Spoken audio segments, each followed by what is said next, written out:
Dia adalah orang yang luar biasa, pemirsa. Dan Agus mungkin bisa dibantu untuk ditranslatekan gitu ya kepada Nick di sini. Di titik mana yang Nick ini merasa bahwa titik terendah dalam hidupnya dia? What is the lowest point in your life? When I was 8 years old, I went into depression feeling like there was no hope.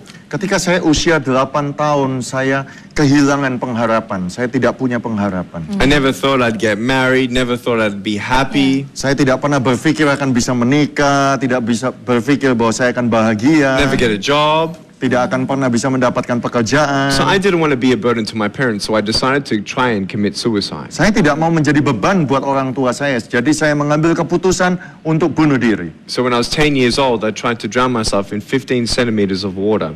Jadi ketika saya usia 10 tahun, saya membenamkan, menenggelamkan diri saya di 15 cm kedalaman air. And I couldn't see a greater plan or future, even when my mom and dad said, don't worry, God's got a plan for your life. Saya tidak bisa melihat rencana untuk masa depan saya, sekalipun orang tua saya sering kali berkata, Tuhan punya rencana bagi engkau. And I didn't know that I could be hands and feet of love still to the world. Saya tidak tahu pada saat itu bahwa saya bisa menjadi tangan kasih dan kaki kasih bagi dunia ini. So when I couldn't see hope, it was very, very sad. Jadi ketika saya tidak bisa melihat pengharapan, itu sangat menyedihkan sekali. And the reason why I didn't go through with my suicide was realizing I would leave my parents with pain.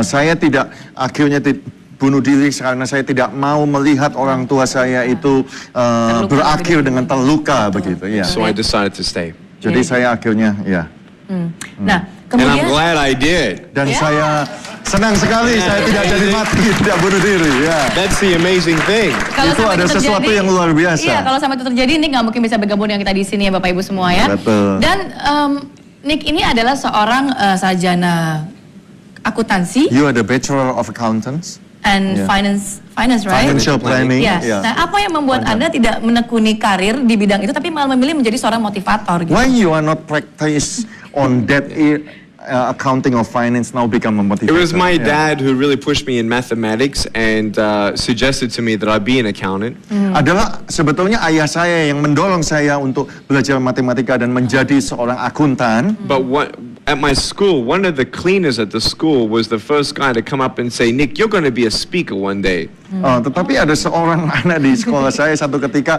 berkata kepada saya, Nick, satu hari nanti engkau akan menjadi seorang pembicara. And I was 17 and I said, you're crazy, man. No way, I'm not going to be a speaker. Pada saat itu saya baru usia 17 tahun, saya bilang, mana mungkin, gak mungkin itu saya bisa menjadi seorang pembicara. He said, just start sharing your story. And so I started in small groups. Dan dia mulai berkata bahwa hanya mulai saja menceritakan kisahmu. Saya mulai bercerita tentang kisah saya di kelompok yang kecil. And then when I was 19, I spoke in front of 300 teenagers. Dan pada saat usia 19 tahun, saya bicara di depan 300 anak-anak muda. I was very scared. Saya takut sekali. My knees were shaking. Lutut saya bisa bergoyang.